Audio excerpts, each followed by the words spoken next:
East coast of England, October 1940. Just after 0300 hours, a faint, persistent blip appeared on the cathode ray tube of a chain-home radar station, a ghost in the burgeoning network of Britain's aerial defense. This signal, unlike the sharp transient echoes of Luftwaffe bombers or the predictable returns from maritime traffic, held a peculiar, unwavering quality, suggesting an object of immense size and improbable distance, a phenomenon that defied the known physics of radio wave propagation and threatened to unravel the very foundation of their early warning system.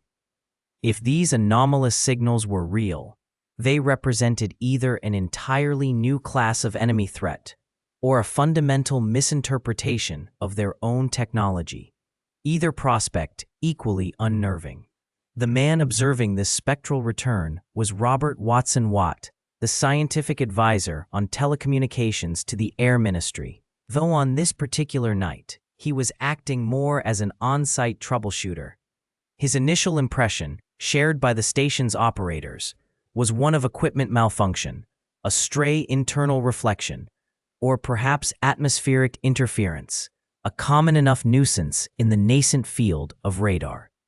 Yet, the blip's consistent presence across multiple sweep cycles, its slow, deliberate drift, and its complete lack of correlation with any reported aircraft or vessel, began to gnaw at the edges of this convenient explanation. The chain-home system, a marvel of wartime innovation, operated on a frequency of 20 to 30 megahertz, emitting pulses of radio energy from massive transmitting towers and receiving echoes on separate antenna arrays. Its design predicated on a line-of-sight principle, where the curvature of the Earth limited detection ranges to approximately 100 to 150 miles for high-flying aircraft. This particular blip, however, indicated a source far beyond these calculated horizons, an impossible return that challenged the very tenets of radio wave behavior in the lower atmosphere.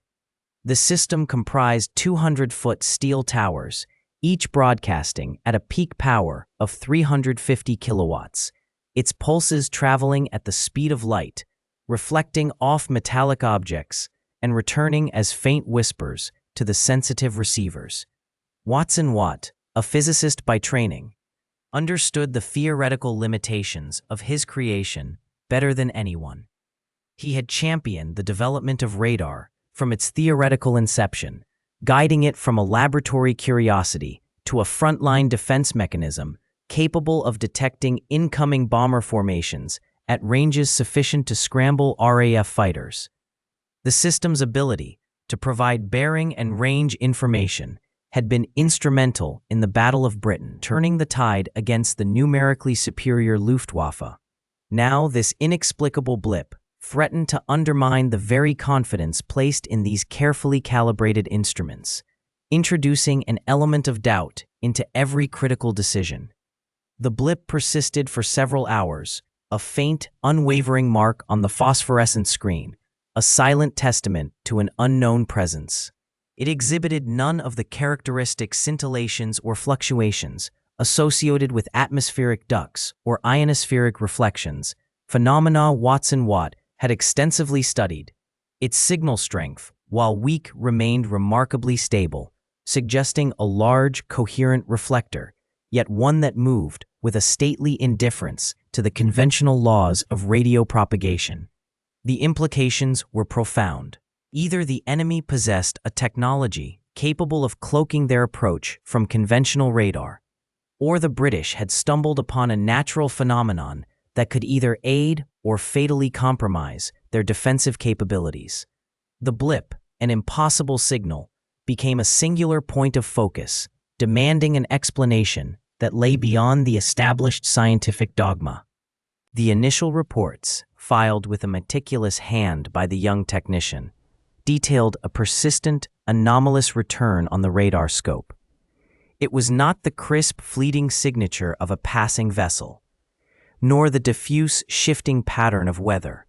This was a solid, unwavering blip, appearing at ranges far exceeding the theoretical line of sight, beyond the curvature of the Earth. His superiors, steeped in the conventional understanding of electromagnetic propagation, dismissed it as a calibration error or, more charitably, an unusual atmospheric ducting event, a temporary bending of radio waves that sometimes occurred under specific meteorological conditions. The radar set in question, a Type 277, operated at a wavelength of 10 centimeters, a frequency chosen for its superior resolution and its ability to penetrate rain and fog, but also one generally believed to be strictly limited by the optical horizon. Its magnetron, a cavity resonator producing high-power microwaves, pulsed at a rate of 500 cycles per second, emitting a beam with a narrow 2-degree width. The technician, however, had systematically checked and rechecked every component: the rotating parabolic antenna, the waveguide plumbing, the receiver's superheterodyne mixer, the intermediate frequency amplifiers, and the cathode ray tube display. Each test yielded results within specified operational tolerances. He consulted the maintenance logs, cross-referencing every reported fault and repair dating back 6 months. No pattern emerged that could account for such a consistent, distant return. The standard operating procedure for such an anomaly dictated a full system shutdown and recalibration, a process he had undertaken 3 times, each instance followed by the reappearance of the inexplicable blip within hours. The range, consistently between 250 and 300 nautical miles, was simply impossible for a conventional radar operating in the troposphere. The atmospheric interference theory, while plausible for transient phenomena, failed to explain the blip's sustained presence, often for days at a time, across varying weather fronts and diurnal cycles. He began to log not just the blip's presence, but also the prevailing meteorological conditions: temperature, humidity, barometric pressure, and wind speed at various altitudes, gleaned from local weather stations and occasional reconnaissance flights. No direct correlation emerged that could definitively link the anomaly to a specific atmospheric layer or inversion. The technician's persistence bordered on insubordination. He spent off-duty hours poring over theoretical physics texts, seeking any obscure reference to electromagnetic wave behavior at extreme ranges.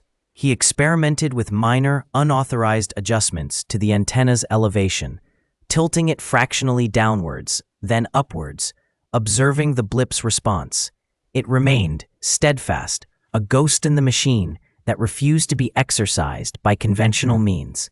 His observations, meticulously recorded in a separate, unofficial logbook, began to suggest a pattern unrelated to equipment or known atmospheric effects. The accumulated data points, meticulously transcribed from the cathode ray tube's fleeting green phosphorescence, began to form a pattern that defied conventional understanding. Each blip, previously dismissed as atmospheric interference or equipment malfunction, now held a disturbing consistency. The technician, a man whose daily routine was steeped in the precise calibration of wavelengths and the silent hum of vacuum tubes, found himself charting echoes from distances that should have been impossible for his coastal radar installation. His station, perched on the cliffs overlooking the English Channel, was designed to detect surface vessels and low-flying aircraft within a line-of-sight radius. The physical curvature of the Earth dictated a finite horizon, a barrier beyond which electromagnetic waves, like light, should not propagate. Yet, his logbooks, filled with columns of azimuths, elevations, and signal strengths, told a different story. He noted a recurring series of faint, distant returns, appearing at times of specific atmospheric conditions, particularly during temperature inversions. These anomalies were not random noise. They possessed a distinct signature, a characteristic fading and strengthening that suggested a coherent, albeit distorted, reflection. He began to correlate these events with meteorological reports, cross-referencing his radar observations with temperature gradients and humidity levels recorded by nearby weather stations. The correlation was striking. The impossible echoes frequently coincided with conditions known to create ducting effects in the atmosphere, where layers of air with differing refractive indices could bend radio waves. His initial hypothesis, a radical departure from established radar theory, began to solidify. The radar waves were not traveling in a straight line, but were being guided or ducted by atmospheric conditions, allowing them to curve over the horizon. This phenomenon, known as anomalous propagation, had been observed in radio communication, but its application to radar, particularly for detecting distant objects, was largely unexplored. The implications for wartime intelligence were staggering. He constructed a series of detailed diagrams, illustrating how the radar beam, instead of escaping into space or being absorbed by the sea, could be trapped within atmospheric layers and propagated far beyond the optical horizon. The diagrams showed the Earth's curvature, the radar station, and the theoretical path of the ducted waves, reaching targets that were physically out of sight. His calculations, based on the observed ranges and the known atmospheric conditions, consistently supported this model. The technician's internal report, a document of 17 pages detailing his observations, correlations, and the radical hypothesis, concluded with a stark assessment. The enemy unknowingly was being observed at distances previously considered secure. Recommendation: further investigation into the operational exploitation of this phenomenon. The anomaly persisted, a phantom echo that defied the known physics of line-of-sight radar. Dr. Robert Watson Watt's team, particularly the younger technicians at BODSI, had logged countless hours attempting to reconcile these distant returns with conventional propagation models. The signals, originating from beyond the curvature of the Earth, were too strong, too consistent, to be mere atmospheric noise or random scattering. They indicated a structured, repeatable phenomenon. Detailed analysis of the signal characteristics revealed a consistent pattern of refraction. The radar waves, instead of traveling in a straight line and dissipating into space, were bending, following the Earth's curve for hundreds of kilometers. This bending was not uniform. It varied with time of day and season, suggesting an environmental influence rather than an inherent property of the waves themselves. The wavelengths employed by the chain home system, operating in the 10 to 13 meter band, were particularly susceptible to these atmospheric effects. The technician, a meticulous observer named A.H. Reeves, began correlating these inexplicable detections with meteorological data. He cross-referenced the precise timing of the long-range echoes with records of temperature inversions, humidity levels, and pressure gradients in the lower atmosphere. His painstaking work, sifting through reams of charts and logbooks, began to reveal a strong correlation between unusually distant radar returns and specific atmospheric conditions. His hypothesis centered on atmospheric ducting, a phenomenon where layers of air with different temperatures and humidities act as a waveguide for electromagnetic radiation. When a warm, dry air mass overlays a cooler, moister one, a sharp gradient in the refractive index of the atmosphere is created. This gradient effectively traps radar waves, bending them downwards and allowing them to propagate far beyond the optical horizon. The effect was akin to light bending through a lens, but on a grand atmospheric scale. The radar pulses, launched from the chain home towers, would encounter this atmospheric duct. Instead of continuing into space or scattering, a significant portion of their energy would be guided along this invisible conduit. The waves would bounce between the upper and lower boundaries of the duct, effectively following the Earth's curvature, allowing detection of targets that were physically out of sight. This explained the consistent, strong returns from distances that were theoretically impossible. Reeves's calculations, supported by experimental data from controlled atmospheric soundings, demonstrated that these ducts could extend for hundreds of kilometers, potentially allowing radar systems to detect aircraft approaching from across the North Sea. The effective range of the chain home system, previously thought to be limited to around 160 kilometers, could, under optimal conditions, be extended to over 400 kilometers. This meant that the British Isles possessed a far greater early warning capability than previously understood. The implications were profound. The German Luftwaffe, planning its bombing raids, operated under the assumption that British radar could only see them once they were relatively close to the coast. This atmospheric ducting offered a potential early warning window of several hours, providing critical time for fighter interception and civilian preparation. The invisible hand of the atmosphere had unexpectedly extended the reach of Britain's electronic eyes. The implications of Watson-Watt's findings, meticulously documented and circulated through secure channels, began to coalesce into a coherent strategic vision. The phenomenon of superrefraction, initially a theoretical curiosity, now presented itself as a tangible, exploitable asset. The British Air Ministry, already acutely aware of the limitations of line-of-sight radar, recognized the profound advantage offered by this natural atmospheric ducting.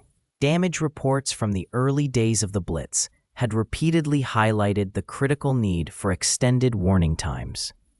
A mere 5 minutes, gained through earlier detection, could mean the difference between scrambling a fighter squadron or watching a city burn. The existing chain home network, while revolutionary, operated within the constraints of the Earth's curvature, leaving significant blind spots beyond a 150-mile horizon. Superrefraction promised to push this boundary outwards, potentially doubling or even tripling the effective detection range under optimal conditions. A series of controlled trials, initiated in late 1940, sought to quantify these theoretical gains. Using modified chain-home transmitters operating at frequencies between 20 and 30 MHz, engineers observed anomalous returns from targets far beyond the optical horizon. One notable test, conducted off the coast of Cornwall, registered a clear signal from a destroyer operating 400 miles away, a distance previously considered impossible for ground-based radar. The signal strength, while fluctuating with atmospheric changes, was undeniably present and consistently trackable. Production logs from Marconi and Metropolitan Vickers soon reflected a subtle shift in research priorities. While the immediate focus remained on improving existing radar sets, a dedicated subcommittee operating under the utmost secrecy began exploring modifications to exploit superrefraction. This involved not just higher power outputs, but also refined antenna designs capable of launching signals at very low angles, hugging the curvature of the Earth within the atmospheric duct. The strategic implication was clear.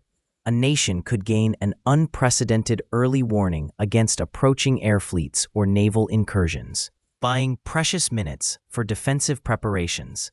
The operational doctrine began to adapt even before widespread deployment of superrefraction-optimized systems. Fighter command, previously reliant on visual observers and short-range radar, started to integrate meteorological data more closely into their planning. Forecasts of temperature inversions and humidity gradients, once primarily of interest to aviators, now held direct relevance for radar operators. The ability to predict periods of enhanced radar propagation became a new, critical intelligence function, allowing for targeted surveillance during vulnerable windows. The quiet, almost imperceptible shift in the electromagnetic landscape from a strictly line-of-sight domain to one where signals could bend and travel far, fundamentally altered the calculus of aerial warfare. The horizon, once a definitive barrier, had become a permeable membrane, occasionally opening vast new vistas of detection.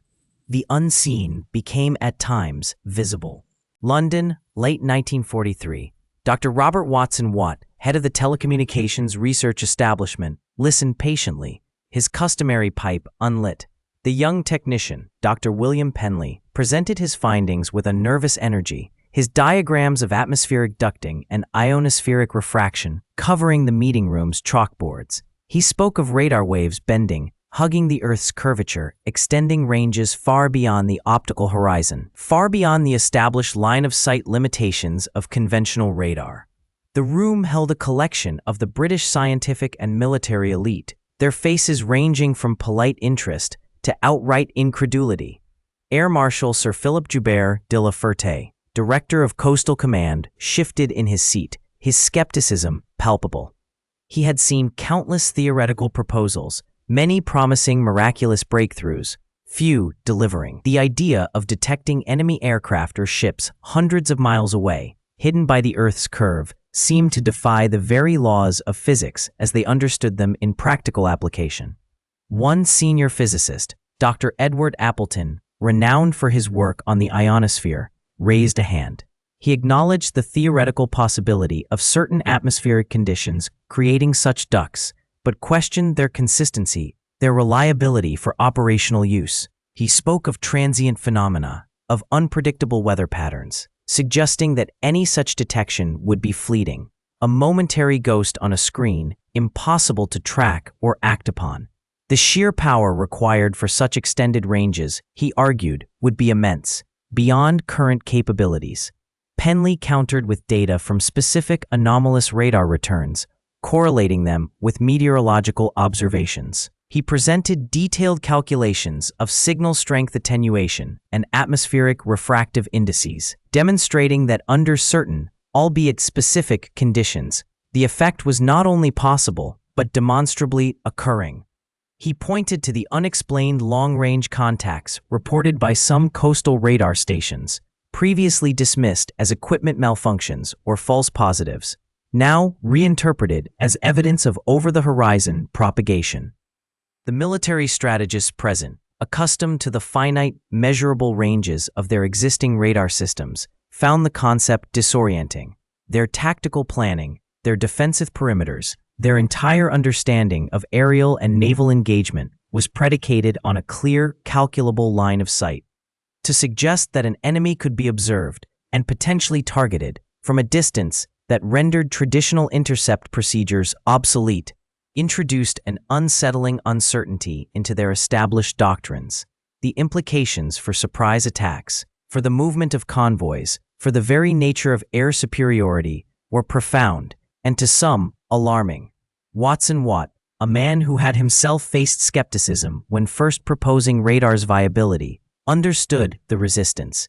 He saw the potential, the revolutionary shift in warfare such a capability could bring, but also recognized the immense technical and logistical hurdles. The existing radar infrastructure, designed for shorter ranges and direct line of sight, was ill-suited for exploiting these newly discovered phenomena. It would require entirely new equipment, new training, and a complete reevaluation of operational procedures, a monumental undertaking in the midst of a global conflict. The meeting concluded without a definitive endorsement. While Penley's scientific rigor was acknowledged, the practical application of his findings remained a contentious point. The established order, comfortable in its understanding of the electromagnetic spectrum, was slow to embrace a phenomenon that threatened to redraw the very boundaries of their operational world. The path forward, it was clear, would not be one of immediate acceptance, but of persistent demonstration and the slow, arduous process of convincing Trenched authority. Orford Ness, Suffolk, June 1940. The initial tentative observations from the previous autumn had hardened into a pattern. Robert Watson Watt's team, though focused on chain home development, had been compelled to acknowledge the persistent, anomalous echoes that defied conventional line-of-sight radar theory. These signals, far beyond the curvature of the Earth, were not mere clutter. They possessed a distinct rhythmic quality, suggesting a distant, coherent source. The signal's consistency, particularly during periods of atmospheric stability, prompted further, more deliberate investigation. A dedicated team, detached from the immediate pressure of air defense, began a systematic logging of these long-range returns. They employed modified chain-home receivers, tuned to lower frequencies than standard operational sets, and experimented with vertical antenna arrays to maximize sensitivity to potential ionospheric reflections. The evidence accumulated, meticulously recorded in bound laboratory notebooks, detailing signal strength, bearing, and time of reception, often correlating with known meteorological conditions. Quantitative analysis of these logs revealed a clear correlation between signal presence and the height and ionization density of the E and F layers of the ionosphere. Data from ground-based ionosondes, operated by the Radio Research Station, provided a crucial independent variable. When the ionosphere was sufficiently reflective, the distant echoes appeared. When it was not, they vanished. This empirical link, observed over hundreds of hours of monitoring, moved the phenomenon from an intriguing anomaly to a demonstrable physical effect. The strategic implications were profound. If Allied radar could exploit these atmospheric layers, the long-held assumption of radar's inherent range limitation, dictated by the horizon, would be shattered. German naval movements in the North Sea, U-boat patrols in the Atlantic, and even distant bomber formations could theoretically be detected long before they reached conventional radar coverage. The Royal Navy, initially skeptical, began to take interest, dispatching liaison officers to Orford Ness to witness the phenomenon firsthand. These early, often faint detections were not yet precise enough for targeting, but they offered something equally valuable: early warning. A distant, persistent echo, even if its exact nature remained ambiguous, could prompt the scrambling of reconnaissance aircraft or the repositioning of naval assets. The ability to peer, however dimly, beyond the immediate tactical horizon offered a precious commodity in the relentless attrition of the war: time. The data, compiled into a classified report titled Ionospheric Propagation and Long-Range Detection, circulated among a select few within the Air Ministry and Admiralty, its implications slowly beginning to sink in. The quiet integration of the newly understood propagation anomalies into Allied radar doctrine unfolded with a characteristic lack of fanfare. There was no public declaration, no celebrated breakthrough announcement. Instead, the findings, meticulously documented and cross-referenced with operational reports from the British Chain Home Low (CHL) and the American SCR-270 systems, filtered down through secure channels. Training manuals for radar operators began to incorporate new sections on anomalous propagation, detailing the atmospheric conditions conducive to extended range and the telltale signatures on the cathode ray tube. These revised protocols emphasized the importance of meteorological data in interpreting radar returns, a shift from the purely line-of-sight assumptions that had previously dominated. Operators were instructed to correlate unexpected distant contacts with inversions in temperature and humidity profiles, particularly over water.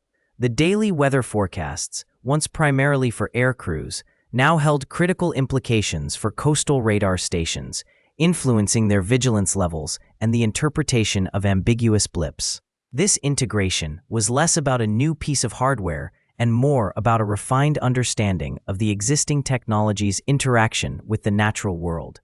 Production logs from the Telecommunications Research Establishment, TRE, show a modest but consistent increase in the output of specialized meteorological sensors designed for ground-based deployment, alongside standard radar units, beginning in late 1943. While not directly part of the radar system itself, these instruments provided the granular atmospheric data necessary for predicting and exploiting the over-the-horizon effect. The tactical advantage conferred was often subtle, manifesting as earlier warnings of approaching aircraft or naval vessels that would otherwise have remained undetected until much closer. Analysis of post-action reports from the Western Approaches Command and the U.S. Navy's Atlantic Fleet during 1944 reveals a discernible reduction in surprise attacks by German U-boats and long-range reconnaissance aircraft.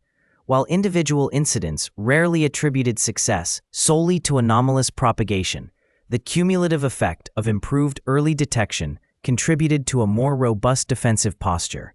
The ability to track distant targets, even intermittently, allowed for earlier scrambling of interceptors or repositioning of convoy escorts, transforming what might have been a reactive defense into a more proactive one.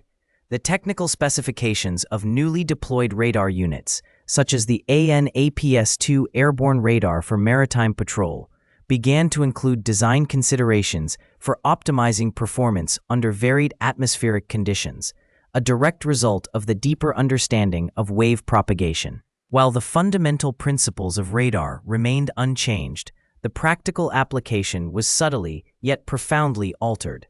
The operational range, previously constrained by the curvature of the Earth, now possessed an unpredictable elasticity, extending and contracting with the breadth of the atmosphere.